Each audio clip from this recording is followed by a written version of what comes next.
Então, a gente falou o seguinte, uma das formas de estudar e de verificar, né, na hora de você levantar o heredograma e tudo mais, a probabilidade de ser uma doença multifatorial, além do conhecimento empírico, era de você observar a concordância, né, concordância de fenótipos, tem ou não tem entre dois membros da mesma família.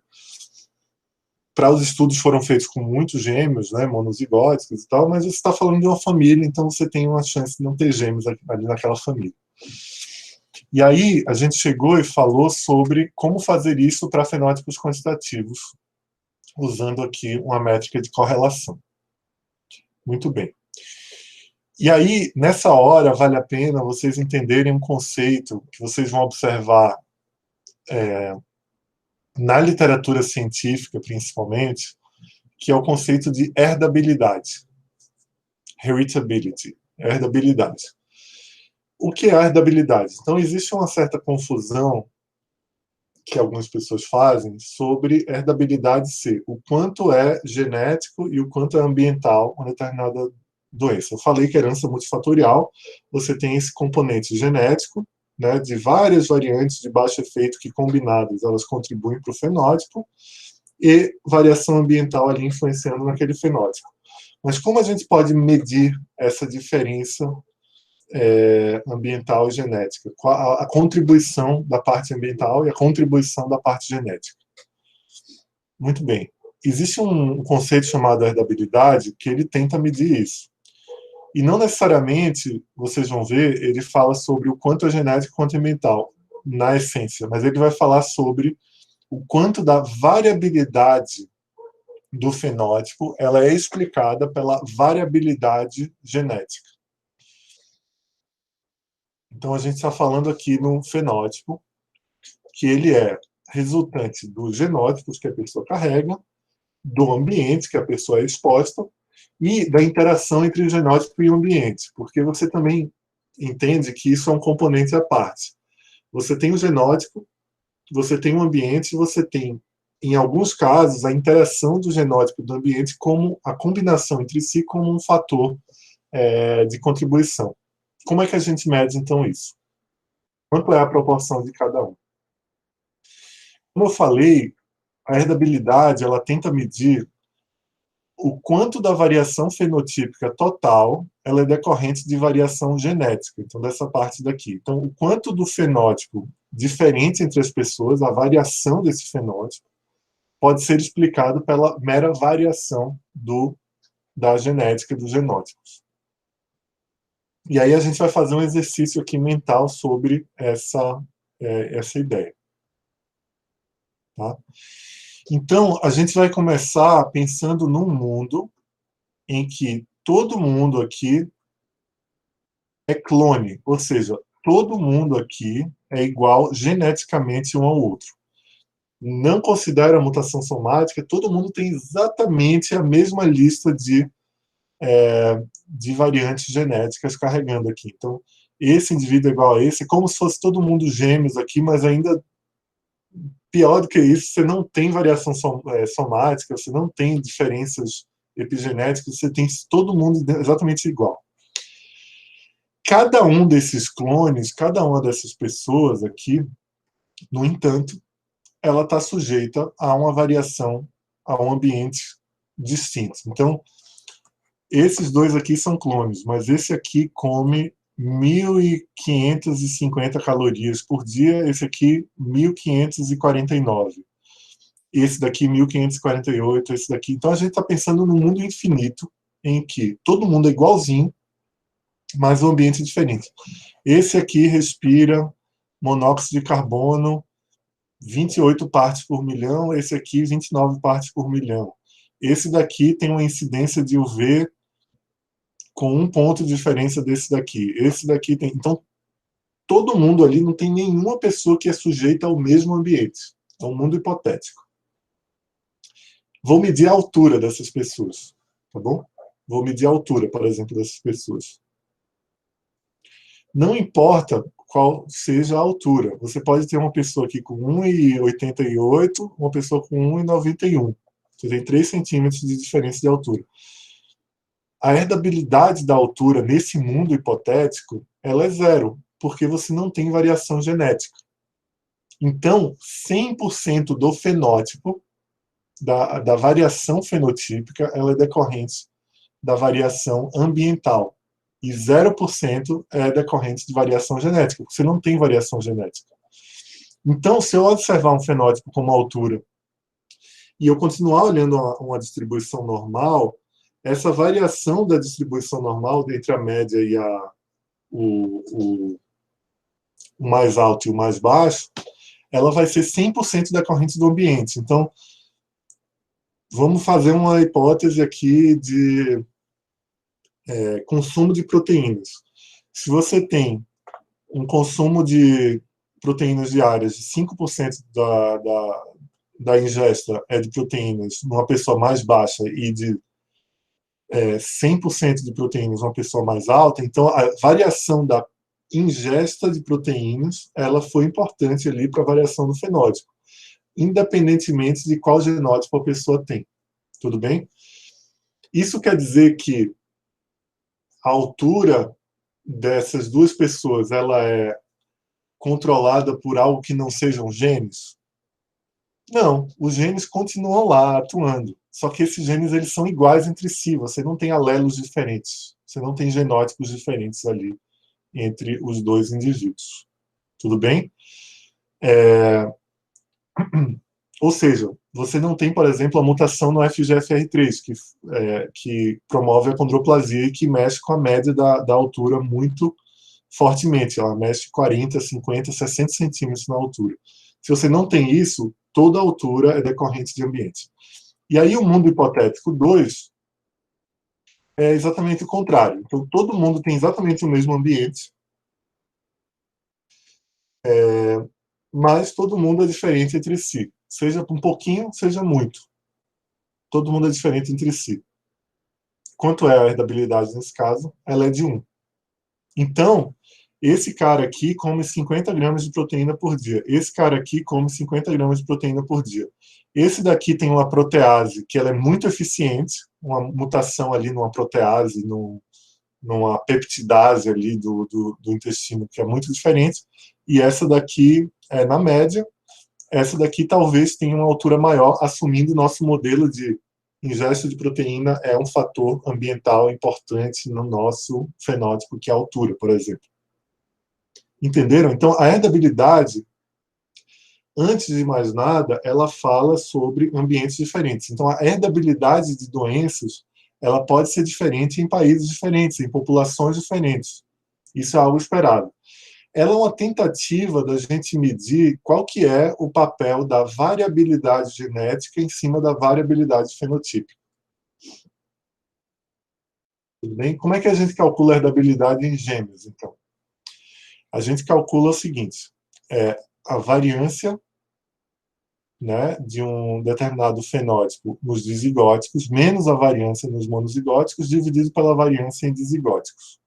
Ou, por exemplo, a correlação, se a gente está falando de um fenótipo quantitativo, a correlação entre monozigóticos menos a correlação em dizigóticos vezes 2. E aí a gente tem até um vídeo aqui para tentar entender. Eu diria para vocês assistirem esse vídeo, desculpem, só para vocês terem uma noção, é que vale a pena entender isso melhor, ele viraria uma pequena atividade para vocês. Tá? Então, por exemplo, tá? Vocês podem assistir ele, eu acho que não tem legenda em português. Não tem legenda em português, mas ele conta para a gente por que o cálculo é feito daquela forma, tá bom? Por que o cálculo é feito daquela forma? Porque você tem uma distribuição quadrática aqui, você divide por 2, então você consegue calcular a herdabilidade, tá bom? Então vale a pena assistir para consolidar esse conhecimento.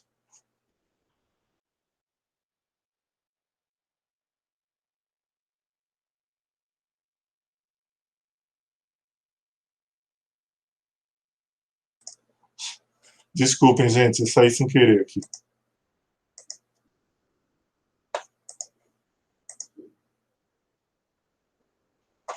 Acho que voltou, né?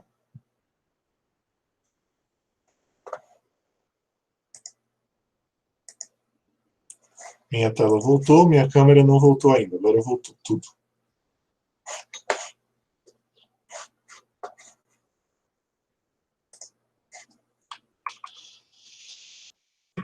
Então, o que eu quero dizer é, a herdabilidade é uma outra forma de você medir a influência multifatorial, o componente genético da influência multifatorial num determinado fenótipo, tá bom? E aí, esse outro conceito daqui, que também é muito interessante, é o conceito de limiar, tá? Então, por exemplo, a gente sabe que existem algumas pessoas, né, afetadas ali numa determinada população. Esse limiar, ele é um valor que é um valor associado a qual combinação de variantes que influenciam naquele fenótipo, qual que é o valor que a partir dele, a pessoa ela tem a doença, ela tem uma chance aumentada de ter a doença. Então, lembra que eu falei que nas doenças monogênicas você tem uma variante em um ou duas cópias que ela tem um efeito muito grande, então você ter aquela variante te coloca num grupo de risco muito elevado, inclusive algumas delas são de penetrância completa, ou seja, ter a variante é determinístico praticamente, isso é muito raro, mas isso acontece, Huntington, né, síndrome dos X frágeis, tem uma certa distribuição, mas você tem ali um risco muito aumentado. Na doença multifatorial, você tem essa distribuição. Então, você pode ter o azar de ter uma combinação de variantes genéticas, né, que são tanto raras, né, ou seja, que acontecem nas famílias, quanto comuns, ou seja, que acontecem nas populações. Você pode dar o azar de ter uma combinação que te coloca em maior risco. E aí, como é que a gente mede esse risco? Você tem ali um certo limiar. Tá? Então, você tem um certo limiar. O que acontece nas famílias em que você vê uma agregação da doença multifatorial, como hipertensão ou diabetes, é que todo mundo ali da família, né, compartilha um certo grau ali de alelos em comum, né? A gente falou sobre isso quando falou dos irmãos há pouco tempo atrás e tal. Algumas dessas pessoas da família, então, elas vão ter maior risco porque elas têm uma chance aumentada de ganhar essa combinação ali deletéria, né, de alelos. Então, as famílias com as doenças, né, com as doenças de agregação familiar, elas se encontram com a média um pouco deslocada. Então, aqui eu estou falando, se naquele primeiro gráfico eu falei sobre a variabilidade fenotípica em portadores de uma determinada mutação monogênica, agora eu estou falando sobre a variabilidade dentro da família toda, que você tem um compartilhamento de fatores ambientais e fatores genéticos, deslocando, né, essas famílias para um risco aumentado para a doença. E aí, se você tem um limiar aqui, você tem naturalmente mais pessoas, né? Você deslocou ali todo mundo para um efeito ali mais próximo da doença, você incluiu mais pessoas naquele risco agregado, tá? Então é uma brincadeirinha que isso tem, inclusive, no livro, um livro muito bom chamado Human Molecular Genetics, que é o Strachan, que ele fala que todo mundo herda, então, ali um monte de variantes que são variantes de proteção, né? Ou seja, são variantes que não causam problema, e todo mundo carrega também um certo conjunto de variantes que podem causar problema. E aí esse balanço entre as duas variantes vai dizer se você vai ter ou não a doença. Você pode ter tido o azar de ter o lado aqui com as variantes de risco, pesando mais para esse lado, determinado ponto dessa balança pendendo para um lado, você começa a ter um fenótipo de doença. Então, esse é o conceito de limiar. Entenderam? Então, se você olha empiricamente na população geral, quantas pessoas têm doença arterial coronariana? 4% em média. Então, 4% aqui tem. Se eu olhar dentro das famílias dessas pessoas afetadas por doença coronariana e somar todo mundo, todas as famílias, eu vou ver que ali deve ter mais do que 4%. Porque agora ali você tem um monte de variação rara e comum que segregou entre si ali nessas pessoas afetadas, e aí você aumentou o número de pessoas que estão sob o risco de ter a doença coronariana.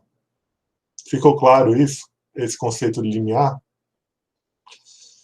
Então vamos falar agora de alguns exemplos. E aí depois a gente vai falar de dois grandes exemplos, que é Alzheimer e dislipidemia. Mas vamos falar de uns exemplos mais gerais aqui.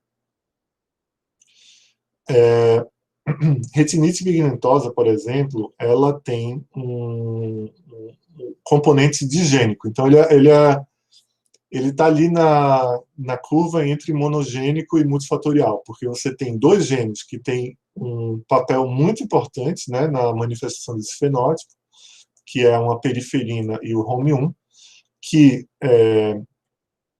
cada um deles com uma alteração patogênica ela é insuficiente para promover o fenótipo, mas os dois juntos começam a manifestar o fenótipo. Tá?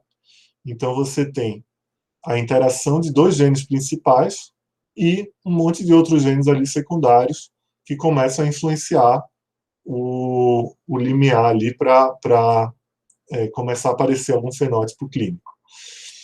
Um outro exemplo importante, inclusive a gente tem falado bastante nos últimos anos, na mídia tem saído bastante sobre isso, são as vias de coagulação. Então, algumas pessoas elas têm um risco aumentado para trombose, formação de trombos, e esses trombos, né, que são agregados ali de plaquetas, formadores desses coágulos, eles têm dois genes principais ali que estão interagindo e ele tem uma influência ambiental importante. Qual influência é essa? Então, a gente tem aqui, por exemplo, um gene chamado fator 5 de Leiden, em que tem uma variante patogênica que ela é razoavelmente frequente. Ela tem 2,5% na população caucasiana europeia. Na próxima aula da professora Maria, vocês vão entender que as populações elas podem ter variantes de frequências diferentes. Os heterozigotos, para essa alteração, eles têm um odds ratio de 7. É 7 vezes mais provável um heterozigoto ter a doença do que um não heterozigoto ter a doença. A gente vai até revisar o odds ratio daqui a pouquinho também. Os homozigotos têm um odds ratio de 80. Tá? Então é muito mais frequente. Isso quer dizer que todo mundo que é homozigoto vai ter a doença? Não, mas é muito mais provável um homozigoto ter a doença do que um não homozigoto. E aí, a outra variante é na protrombina, é uma variante também de 2% ali de frequência, fica na região 3'TR, essa variante. Ela tem um odds ratio de 3 a 6 para os heterozigotos, e não se conhece muito bem os homozigotos, você tem, é muito mais raro, tá bom? São 70 casos na literatura, mas o uso do estrogênio sintético, né, em outras palavras, o uso de, por exemplo, anticoncepcionais baseados em estrogênio, também por si só aumenta o risco de trombose venosa. Num odds ratio bem grande, 14 a 22.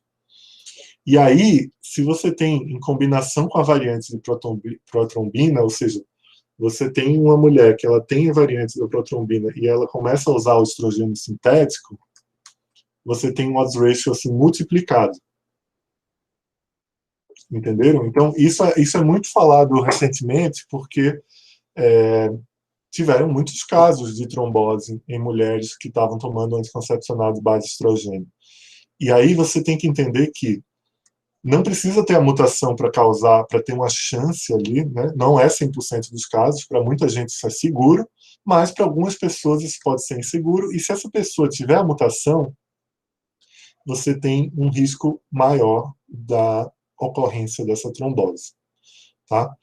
Isso daqui começa a entrar num campo que eu não vou abordar na disciplina, porque são muitos conteúdos e a gente tem pouco tempo, mas um campo chamado de farmacogenômica, que é a identificação de variação genética nas pessoas e a sua relação com a resposta e efeitos colaterais de alguns medicamentos, né?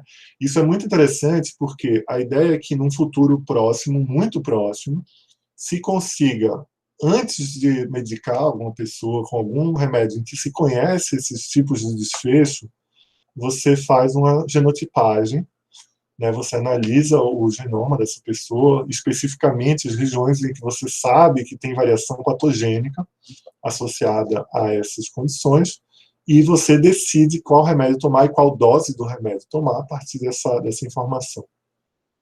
Isso é uma das componentes da medicina personalizada. Tá? Só para vocês entenderem o que é o odds ratio. Então, o odds ratio é quando você tem um preditor, né? A gente falou ali sobre ter a mutação ou não ter a mutação, e um desfecho, ter o desfecho ou não ter o desfecho. Talvez vocês aprendam isso em epidemia, algum tipo de matéria do tipo.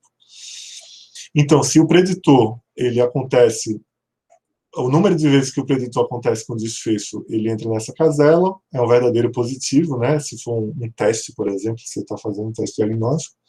Quando você não tem o preditor e não tem o fenótipo, você também tem um fato importante, um verdadeiro negativo. Esses dois componentes aqui vão ficar no numerador. E quando você tem aquilo que contamina a sua associação, por exemplo, não ter o preditor e ter a doença, ou ter o preditor e não ter a doença, você coloca isso no denominador. Vocês viram em epidemia, né? Maravilha. Vou deixar aqui também, porque aí fica mais um recurso. Então, o clássico de odds ratio para aprender é quanto ser tabagista influencia na ocorrência de câncer de pulmão. Então, aqui é um cálculo empírico, tá? Bem geral. Então, por exemplo, você tem 100 pessoas com câncer de pulmão, 100 pessoas sem. Aí você vai contar quantas pessoas têm o hábito de tabagismo e quantas pessoas não têm. Aí 80 tem, né, entre câncer de pulmão, 80 são tabagistas, 20 não são, 30 são tabagistas sem câncer de pulmão e 70 não são. Então, a chance de ser de um fumante ter câncer de pulmão é quantas vezes, né? Quantas vezes mais um fumante vai ter câncer de pulmão? Dá 2,67 vezes. Quantas vezes um não fumante vai ter câncer de pulmão? 0,29 vezes. E aí o odds ratio é quantas vezes é mais provável ter câncer de pulmão sendo tabagista em relação a ser tabagista e não ter câncer de pulmão. Você divide esse valor por esse, né? Vocês vão ver que se você dividir esse por esse, é exatamente aquela multiplicação que a gente tinha feito. Isso dá um odds ratio de 9,3. É bem razoável. É aquela velha história. Vocês sempre vão ter um amigo que vai falar: ah, mas Oscar Niemeyer fumou até os 104 anos e não teve câncer de pulmão. Aí, nessa hora, você fala: você não entende nada de odds ratio, né? Você tem ali uma chance muito grande, na verdade, de Oscar Niemeyer ter algum tipo de proteção inata, seja a proliferação da mucosa do pulmão, alguma coisa do tipo, que em qualquer outra pessoa, em boa parte das pessoas, não tem essa proteção. Então, você tem um odds ratio que é um valor populacional, não é um valor individual. Tá? Então, usem com bastante cautela e responsabilidade, mas é um conceito muito importante, que é o conceito do não determinismo. A gente está falando de uma associação. Muito bem. Vou parar de gravar, porque a gente vai entrar no exemplo agora de Alzheimer, e aí eu faço um novo vídeo para isso.